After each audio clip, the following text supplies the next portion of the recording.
Dear student, उजाला academy में आपका स्वागत है। आज के इस वीडियो में हम बात करने वाले हैं सीटेट में पूछे जाने वाले सीडीपी के महत्वपूर्ण क्वेश्चंस पर। जितने भी क्वेश्चन प्रीवियस ईयर के क्वेश्चन में पूछे गए थे वो बाकी और कुछ नए क्वेश्चन को मैंने यहाँ पर सेलेक्ट किया है, तो उसके बारे में हम बात करेंगे। तो मेरे साथ एंड तक बने रहिएगा और यदि आप चैनल पर नए हैं तो चैनल को सब्सक्राइब कर लीजिएगा और बेल आइकन को भी प्रेस कर लीजिएगा ताकि मेरा हर एक वीडियो आप तक पहुँचता रहे और आपकी तैयारी अच्छी तरीके से होती रहे।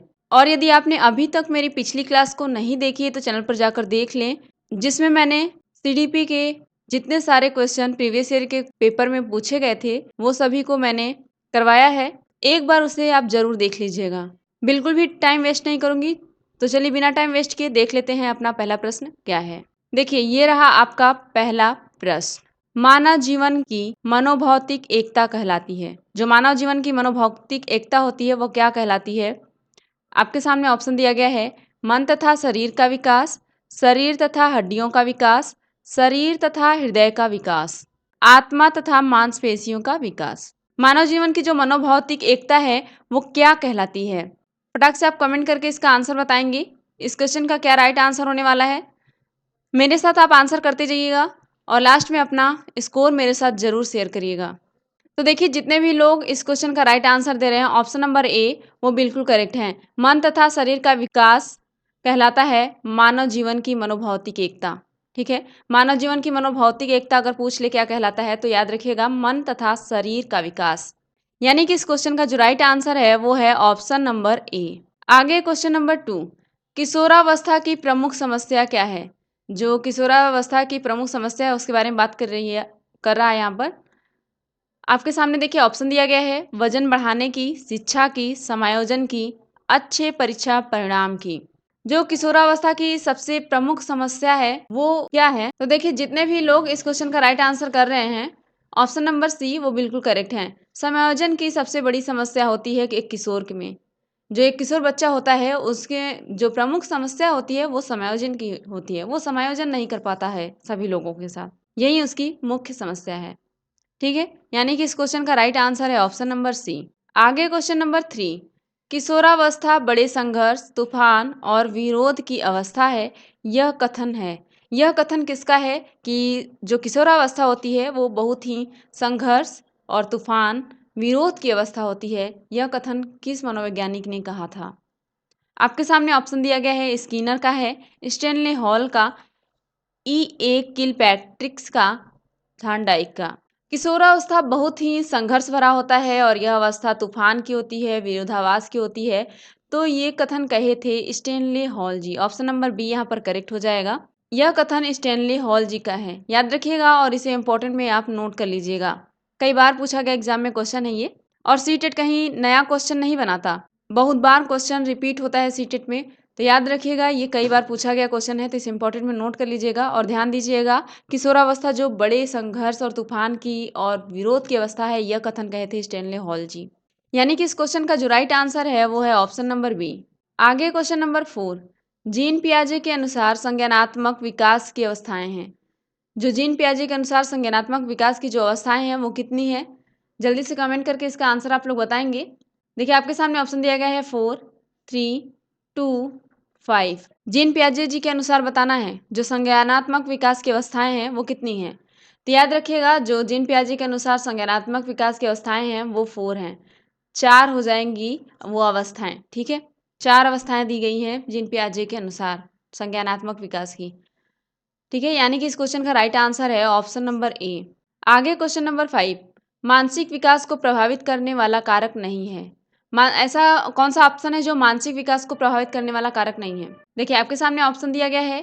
परिवार का वातावरण, धार्मिक वातावरण, परिवार की सामाजिक स्थिति, परिवार की आर्थिक स्थिति। जो मानसिक विकास होता है, मस्तिष्क का विकास होता है, उसको प्रभावित इन चारों ऑप्शन में से कौन नहीं करेगा? देखिए, अगर आपके परिवार का जो वातावरण है वो अनुकूल नहीं रहा, ठीक नहीं रहा, तो आपके मानसिक विकास पर असर पड़ेगा ही पड़ेगा। इसका मतलब ये नहीं हो सकता, क्योंकि यहाँ पर निगेटिव पूछा गया है। ये नहीं वाले क्वेश्चन को आप ध्यान से करिएगा एग्जाम में। परिवार का वातावरण मानसिक विकास पर प्रभाव डालता ही डालता है, और परिवार की जो सामाजिक स्थिति है ये भी मानसिक विकास पर प्रभाव डालेगा। परिवार की आर्थिक स्थिति भी मानसिक विकास पर प्रभाव डालता है। ठीक है, यानी कि बचा ऑप्शन नंबर बी, यही करेक्ट हो जाएगा। ये धार्मिक वातावरण मानसिक विकास पर प्रभाव नहीं डालता है। बाकी परिवार का वातावरण, परिवार की सामाजिक स्थिति, परिवार की आर्थिक स्थिति, ये तीनों ही बच्चे के मानसिक विकास पर प्रभाव डालती हैं, पर ये जो धार्मिक वातावरण है ये मानसिक विकास पर असर नहीं डालती है। ठीक, यानी कि इस क्वेश्चन का जो राइट आंसर है वो है ऑप्शन नंबर बी। आगे क्वेश्चन नंबर 6, नैतिक तर्क का अवस्था सिद्धांत किसने स्पष्ट किया? कौन से मनोवैज्ञानिक ने नैतिक तर्क का जो अवस्था है, सिद्धांत है, उसको स्पष्ट किया था? देखिए आपके सामने ऑप्शन दिया गया है, कोहलबर्ग, एरिक्सन, फ्रायड, पावला। जो नैतिक तर्क की अवस्था का सिद्धांत था उसको स्पष्ट किए थे कोहलबर्ग जी। कोहलबर्ग के द्वारा स्पष्ट किया गया था वो सिद्धांत जो नैतिक तर्क की अवस्था का सिद्धांत था। याद रखिएगा कोहलबर्ग जी का नाम, ये कई बार एग्जाम में पूछा जाता है। कोहलबर्ग से कोई ना कोई क्वेश्चन आता ही आता है, मतलब 1-2 नंबर फिक्स है। इनकी थ्योरी एक बार आप जरूर पढ़ के जाइएगा। और ये भी याद रखिएगा कि नैतिक तर्क की अवस्था सिद्धांत थी वो कोहलबर्ग के द्वारा ही स्पष्ट की गई थी। यानी कि इस क्वेश्चन का राइट आंसर है ऑप्शन नंबर ए। आगे क्वेश्चन नंबर 7, वंशानुक्रम से संबंधित प्रयोग चूहों पर किसने किया? जो वंशानुक्रम के जो संबंधित था प्रयोग, वो चूहों पर किसके द्वारा किया गया था? आपके सामने ऑप्शन दिया गया है, कार्ल पियर्सन, मैकडूगल, मेंडल ने, पावलाव ने। जो वंशानुक्रम से संबंधित जो प्रयोग हुआ था चूहे पर, वो हुआ था मेंडल जी के द्वारा। मेंडल ने किया था वो प्रयोग चूहों पे जो वंशानुक्रम से संबंधित था। ठीक है, याद रखिएगा इसे। यानी कि ऑप्शन नंबर सी इस क्वेश्चन का राइट आंसर है। देखिए आगे क्वेश्चन नंबर 8, कौन सा ऊर्जावान मित्रवत बालक का लक्षण नहीं है? क्या कह रहा है क्वेश्चन, ऐसा कौन सा ऑप्शन है जो ऊर्जावान मित्रवत बालक का लक्षण नहीं है, सिम्टम नहीं है? बताइए फटाक से।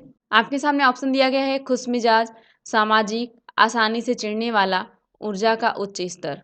जो ऊर्जावान बालक होता है, मित्रवत बालक होता है, उसका जो माइंड होगा वो खुशमिजाज होगा, सामाजिक होगा, ऊर्जा का उच्च स्तर भी पाया जाएगा उसमें, पर वो चिढ़ने वाला तो नहीं हो सकता। आसानी से चिढ़ने वाला वो बालक होगा ही नहीं, इसलिए यही हो जाएगा करेक्ट आंसर, क्योंकि यहाँ पर नहीं पूछा गया था। एक ऊर्जावान मित्रवत बालक का लक्षण नहीं हो सकता आसानी से चिढ़ने वाला। ठीक है, ऊर्जावान मित्रवत बालक जो होते हैं वो खुशमिजाज होते हैं, सामाजिक होते हैं, ऊर्जा का उच्च स्तर पाया जाता है उनके अंदर, पर वो आसानी से नहीं चिढ़ते हैं। यानी कि ऑप्शन नंबर सी इस क्वेश्चन का राइट आंसर हो जाएगा। आगे क्वेश्चन नंबर 9, किशोरावस्था प्रारंभ होती है कि किस वर्ष से किस वर्ष तक की आयु को किशोरावस्था के अंदर रखा गया है? किशोरावस्था को बताएंगे आप। ये जो अवस्थाएं हैं, किशोरावस्था, बाल्यावस्था, प्रौढ़ावस्था, इन सभी को पढ़ के जाइएगा। कब से कब तक की अवस्था को किशोरावस्था कहते हैं, बाल्यावस्था कहते हैं, शैशवावस्था कहते हैं, ये सारा आपको आना ही आना चाहिए, क्योंकि यहाँ से भी 1-2 नंबर सीटेंट में पूछा ही जाता है। देखिए आपके सामने जो ऑप्शन दिए गए हैं वो हैं 10 वर्ष की आयु से, 16 वर्ष की आयु से, 12 वर्ष की आयु से, 18 वर्ष की आयु से। जो किशोरावस्था प्रारंभ होती है वो होती है 12 वर्ष की आयु से। 12 वर्ष की आयु से प्रारंभ होती है किशोरावस्था, यानी कि जो 12 से 19 वर्ष की अवस्था होती है वो किशोरावस्था में आती है, याद रखिएगा। यानी कि इस क्वेश्चन का राइट आंसर है ऑप्शन नंबर सी। आगे क्वेश्चन नंबर 10, पूर्णतः प्रकार्यशील व्यक्ति का संप्रत्यय किसने दिया था? क्या कह रहा है क्वेश्चन, पूर्णतः प्रकार्यशील व्यक्ति का संप्रत्यय किस मनोवैज्ञानिक ने दिया था? आपके सामने ऑप्शन दिया गया है, Carl Rogers, Freud, Francis Galton, Ivan Pavlov. जो पूर्णतः प्रकार्यशील व्यक्ति का संप्रत्यय था वो दिया गया था कार्ल रोजर्स जी के द्वारा। कार्ल रोजर्स यहाँ पर करेक्ट हो जाएगा। इन्होंने ही दिया था पूर्णतः प्रकार्यशील व्यक्ति का संप्रत्यय। ठीक है, यानी कि इस क्वेश्चन का राइट आंसर है ऑप्शन नंबर ए।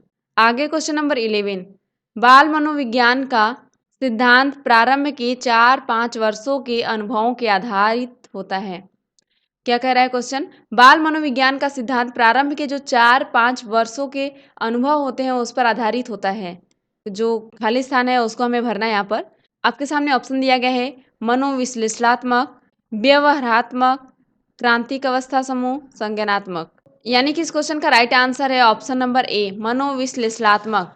यहाँ पर मनोविश्लेषणात्मक हो जाएगा इस क्वेश्चन का राइट आंसर। मनोविज्ञान, जो बाल मनोविज्ञान का मनोविश्लेषणात्मक सिद्धांत था वो प्रारंभ के 4-5 वर्षों के अनुभवों पर आधारित होता है। ठीक है, आपके एग्जाम में ऐसे ही क्वेश्चन देखने को मिलेंगे तो घबराइएगा नहीं, क्योंकि मैं ऐसे ही क्वेश्चन करवा रही हूँ अपने सीरीज में। ठीक है, बस आप ध्यान से देखते चलिएगा और आंसर करते चलिएगा। देखिए, यानी कि इस क्वेश्चन का जो राइट आंसर है वो है ऑप्शन नंबर ए। आगे question number 12, a biographical sketch of infant किसने लिखी थी? किसकी बात की जा रही है? A biographical sketch of infant किसके द्वारा लिखी गई थी? आपके सामने ऑप्शन है Preyer, Shinn, Darwin, Stern. A biographical sketch of infant लिखी गई थी डार्विन के द्वारा। ऑप्शन नंबर सी यहाँ पर करेक्ट हो जाएगा। डार्विन जी के द्वारा लिखी गई थी ए बायोग्राफिकल स्केच ऑफ इन्फेंट, यानी कि इस क्वेश्चन का राइट आंसर है ऑप्शन नंबर सी। आगे क्वेश्चन नंबर 13, मानकीकृत परीक्षण का अर्थ। मानकीकृत परीक्षण का अर्थ क्या होता है? जल्दी से कमेंट करके इसका आंसर आप लोग बताएंगे। ऑप्शन देखिए दिया गया है विश्वसनीयता, वैधता, मानक, उपरोक्त सभी। एक मानकीकृत परीक्षण का आखिरकार अर्थ क्या होता है? तो याद रखिएगा, यहाँ पर जो राइट आंसर है वो है ऑप्शन नंबर डी, उपरोक्त सभी। विश्वसनीयता भी होती है मानकीकृत परीक्षण में, वैधता भी होती है, मानक भी होता है। ठीक है, यानी कि तीनों ही ऑप्शन सही हैं, इसलिए ऑप्शन नंबर डी इस क्वेश्चन का राइट आंसर हो जाएगा। मानकीकृत परीक्षण का अर्थ होता है विश्वसनीयता, वैधता, मानक। ठीक है, यानी कि ऑप्शन नंबर डी इस क्वेश्चन का राइट आंसर है। आगे क्वेश्चन नंबर 14, किस मनोवैज्ञानिक के अनुसार विकास एक सतत और धीमी प्रक्रिया है? ऐसे कौन से मनोवैज्ञानिक है जिन्होंने कहा था कि विकास एक सतत और धीमी प्रक्रिया है? देखिए, आपके सामने ऑप्शन है कार्ल सेनिक, पियाजे, स्किनर, हर्लॉक। विकास एक सतत और धीमी प्रक्रिया है, ये कहा गया था स्किनर जी के द्वारा। ठीक है, स्किनर जी को आप याद रखेंगे, इनका ही ये सिद्धांत है, यही कहे थे विकास एक सतत और धीमी प्रक्रिया है। यानी कि इस क्वेश्चन का राइट आंसर जो है वो है ऑप्शन नंबर सी। आगे क्वेश्चन नंबर 15, विकास में वृद्धि से तात्पर्य है। विकास में जो वृद्धि से तात्पर्य है वह क्या है? ऑप्शन है ज्ञान में वृद्धि, संवेग में वृद्धि, वजन में वृद्धि, आकार, सोच, समझ, कौशलों में वृद्धि। जब एक बच्चे के विकास में वृद्धि होती है तब क्या होता है, उसका अर्थ क्या है? तो देखिए, यहाँ पर जो करेक्ट आंसर है वो है ऑप्शन नंबर डी, आकार, सोच, समझ, कौशलों में वृद्धि होती है। विकास का मतलब कि आपके आकार, सोच, समझ के कौशल जो होंगे उनमें विकास होगा, उनकी वृद्धि होगी। ठीक है, इसे आप याद रखिएगा। यानी कि इस क्वेश्चन का जो राइट आंसर है वो है ऑप्शन नंबर डी। आगे क्वेश्चन नंबर 16, तनाव और क्रोध की अवस्था है। तनाव और क्रोध की कौन सी अवस्था होती है जिसमें बच्चा बहुत तनाव लेता है, सोचता है और गुस्सैल भी होता है? ऐसी कौन सी अवस्था होती है? ऑप्शन देखिए दिया गया है शैशवावस्था, बाल्यावस्था, किशोरावस्था, वृद्धावस्था। तनाव और क्रोध की अवस्था होती है किशोरावस्था।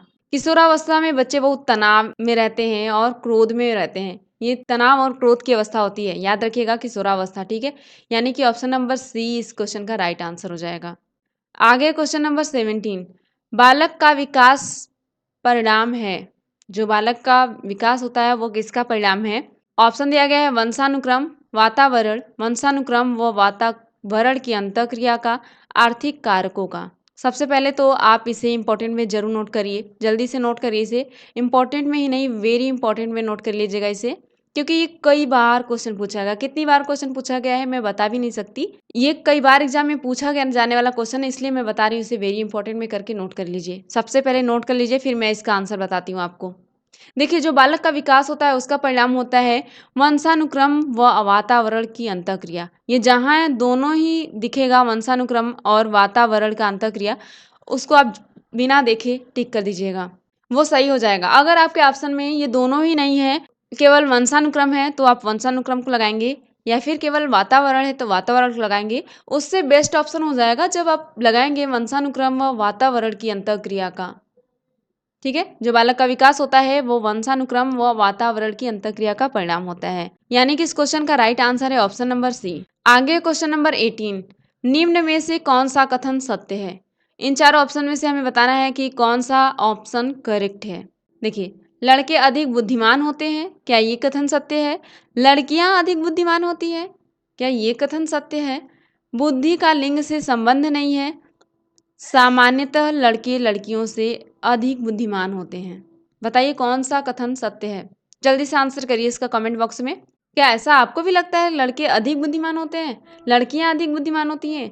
आप कह ही नहीं सकते कि कौन अधिक बुद्धिमान होता है, या लड़के लड़कियों से अधिक बुद्धिमान होते हैं। क्यों भाई, लड़कियां भी तो बुद्धिमान हो सकती हैं।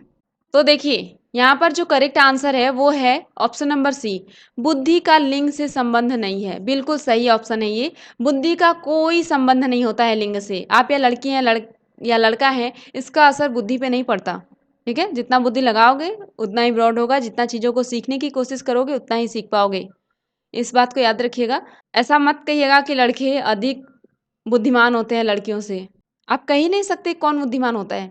बुद्धि का लिंग से कोई संबंध नहीं है, दूर दूर तक का नाता नहीं है। याद रखिएगा इसको। यानी कि ऑप्शन नंबर सी इस क्वेश्चन का राइट आंसर है। देखिए आगे है क्वेश्चन नंबर 9। परामर्श का उद्देश्य है। परामर्श का क्या उद्देश्य है? बच्चों को समझना, बच्चों की कमियों के कारण का पता करना, बच्चे को समायोजन में सहायता करना। उपरोक्त सभी। जो परामर्श का उद्देश्य होता है वह क्या होता है? देखिए यहाँ पर जो करेक्ट आंसर हो जाएगा वो हो जाएगा ऑप्शन नंबर डी, उपरोक्त सभी।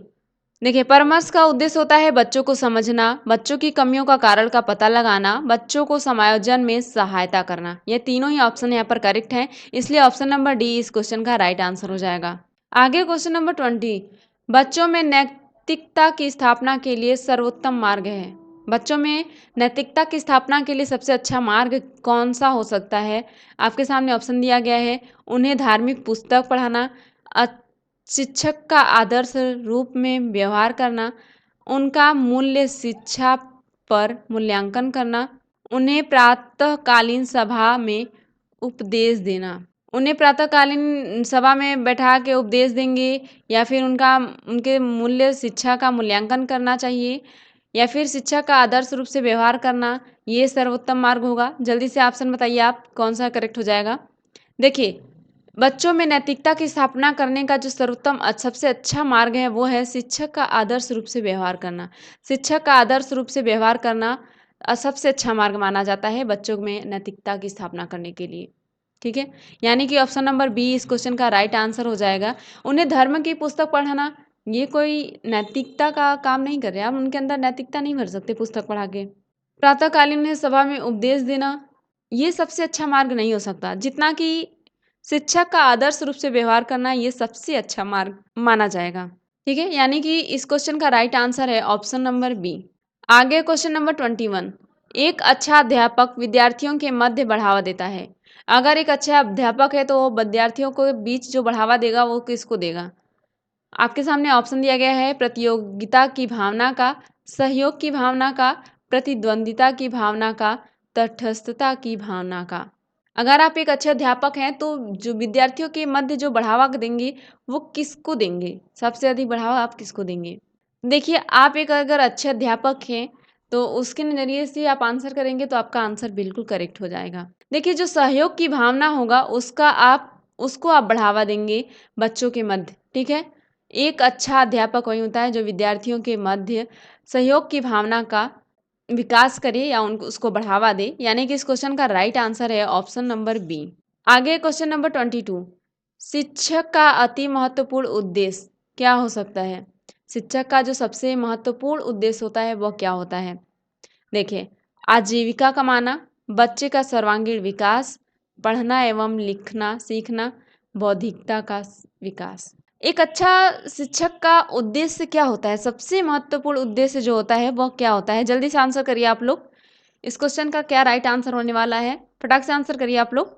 जो एक शिक्षक होता है ना, अच्छा शिक्षक, उसका सबसे महत्वपूर्ण उद्देश्य होता है बच्चों का सर्वांगीण विकास करना। सबसे पहले वो बच्चों के बारे में सोचेगा। ऐसा नहीं है कि वो आजीविका कमाने के लिए सोचने लगेगा, ऐसा कुछ नहीं सोचेगा। अगर एक अच्छा अध्यापक है तो, अच्छा टीचर है तो बच्चे का सोचेगा कि सभी क्षेत्र में विकास हो सके, सभी क्षेत्रों में विकास हो सके, ऐसी कोशिश करेगा एक शिक्षक। उसका उद्देश्य होगा बच्चे का सर्वांगीण विकास करना। ठीक है, यानी कि इस क्वेश्चन का राइट आंसर है ऑप्शन नंबर बी। देखिए आगे क्वेश्चन नंबर 23। भारत सरकार की कंप्यूटर आधारित अधिगम प्रक्रिया के माध्यम से छात्रों को सिखाने के लिए आईटी स्कूली योजना किस वर्ष में शुरू किया गया था? जो कंप्यूटर से सिखाने वाली प्रक्रिया थी, छात्रों को कुछ सीखने के लिए आईटी स्कूल खोले गए थे, वो उनका किस वर्ष में स्थापना किया गया था? भारत सरकार द्वारा ये कंप्यूटर आधारित अधिगम प्रक्रिया की शुरुआत की गई थी। छात्रों को सीखने के लिए आईटी स्कूल की जो योजना थी वो बनाई गई थी, तो वो किस वर्ष में बनाई गई थी? जल्दी से इसका आंसर करिए आप लोग। आपके सामने ऑप्शन दिया गया है 2001, 2003, 2004 में, 2006 में। वो वर्ष कौन सा था जब आईटी स्कूली योजना की शुरुआत की गई थी या शुरू की गई थी? बताइए जल्दी से आप लोग। देखिए, जो आईटी स्कूली योजना का शुरुआत हुआ था वो हुआ था सन 2004 में। ऑप्शन नंबर सी यहाँ पर करेक्ट हो जाएगा। सन 2004 में किया गया था आईटी स्कूली योजना का शुरुआत। ठीक है, याद रखिएगा इस वर्ष को, और इम्पोर्टेंट में आप नोट कर लीजिएगा, ये एग्जाम में पूछा जाता है कई बार। यानी कि जो कंप्यूटर आधारित अधिगम प्रक्रिया थी भारत सरकार द्वारा स्थापित की गई थी छात्रों को सिखाने के लिए, आईटी स्कूल का जो योजना था उसको स्थापित किया गया था 2004 वर्ष में। जो सन 2004 का वर्ष था उसमें ही किया गया था। यानी कि इस क्वेश्चन का राइट आंसर है ऑप्शन नंबर सी। आगे क्वेश्चन नंबर 24, निम्नलिखित में से कौन सा महत्वपूर्ण प्रभाव शिक्षण की प्रभावकारिता पर निर्भर करती है? देखिए, ऐसा कौन सा प्रभाव है जो शिक्षण की प्रभावकारिता पर निर्भर करती है? आपके सामने ऑप्शन दिया गया है विद्यालय की संरचना, शिक्षक को विषय की समझ, शिक्षक की लिखावट। जो शिक्षण पर महत्वपूर्ण प्रभाव डालता है वो क्या है? बताइए जल्दी जल्दी आप लोग कमेंट करके इसका आंसर। जो सबसे प्रभावकारी शिक्षण प्रक्रिया है वो निर्भर करती है, शिक्षक को विषय की समझ होगी तो वो प्रभावी तरीके से शिक्षण कार्य कर सकेगा।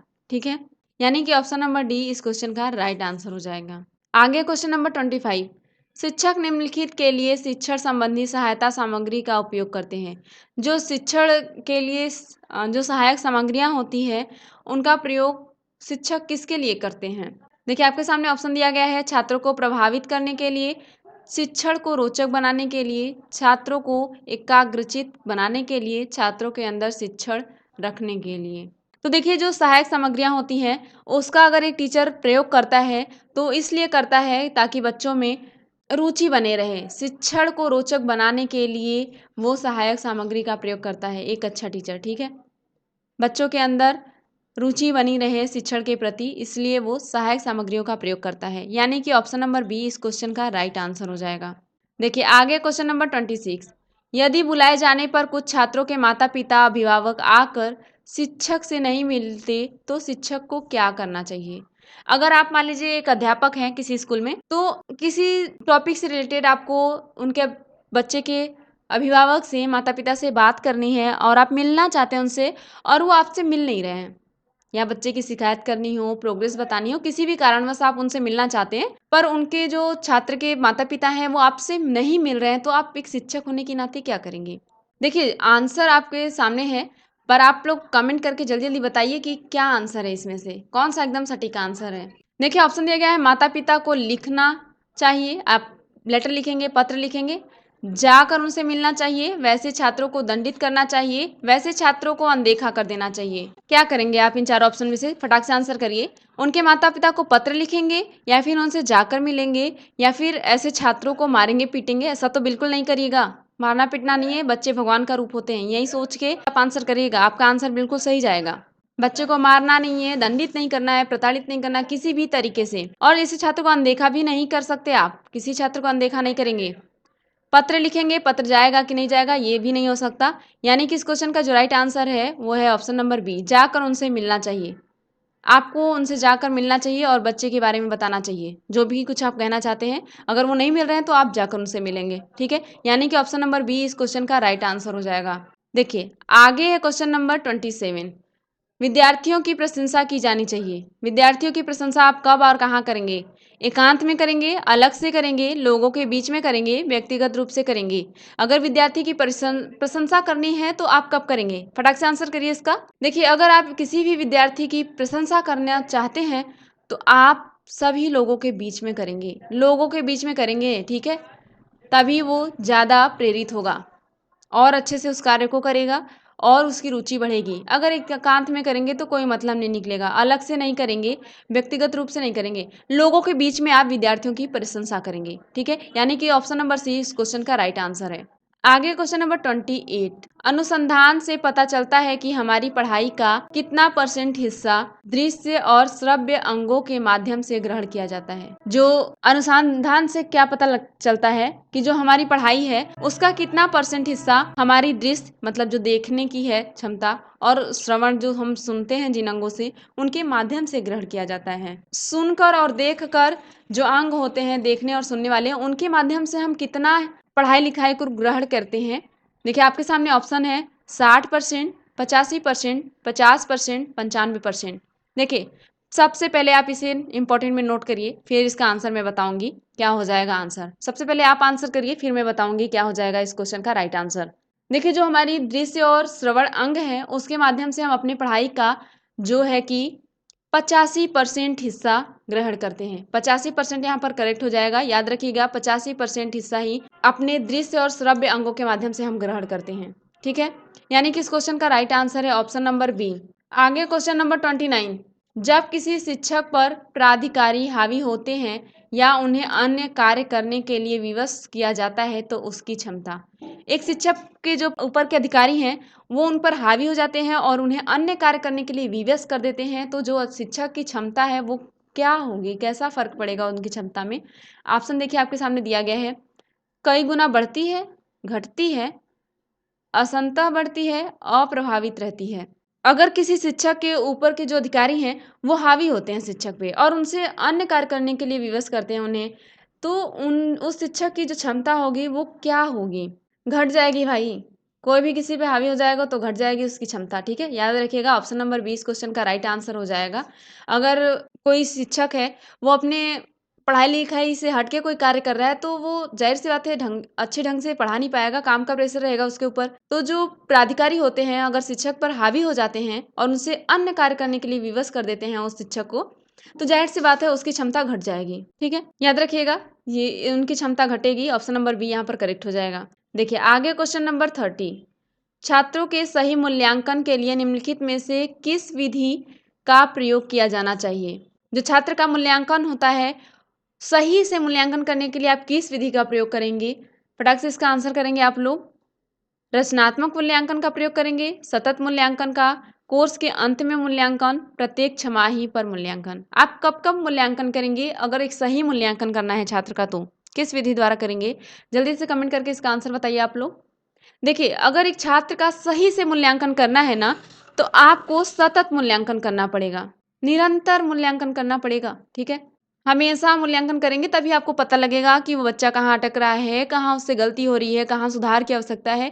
तभी आप उसे अच्छे से पढ़ा पाएंगे, उसको उसका सर्वांगीण विकास कर पाएंगे। एक अच्छे शिक्षक का मेन उद्देश्य होना चाहिए सर्वांगीण विकास हो बच्चे का, तो इसलिए आपको सतत मूल्यांकन करना होगा। यही विधि सबसे अच्छी विधि मानी जाती है, सतत मूल्यांकन। ठीक है, अगर एक छात्र का सही मूल्यांकन करना है आपको तो रचनात्मक मूल्यांकन सुटेबल आंसर नहीं है। ठीक है, क्योंकि हमें सही मूल्यांकन बताना है।